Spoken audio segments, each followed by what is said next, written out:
dapat naka-turn on to sa settings ng Google Chrome nyo. Nang sa ganun, hindi kaagad mapasukan ng viruses na galing sa ibang website sa tuwing nagbubukas kayo ng Google Chrome nyo at nagbibisit kayo ng website. Kung saan ito nakikita, sundan nyo lang ako. So punta na tayo sa Google Chrome. So open natin yung Google Chrome.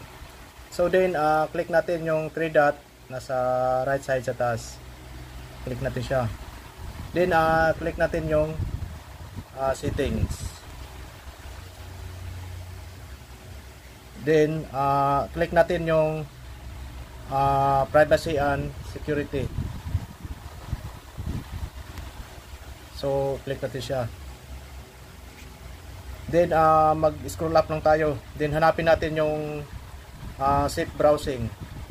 So ito siya. So i-click lang natin yung safe browsing. So dito guys,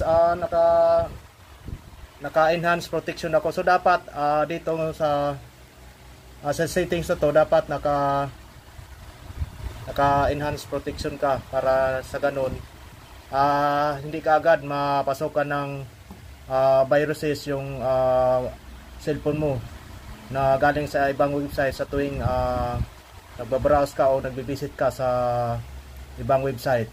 So that's all guys.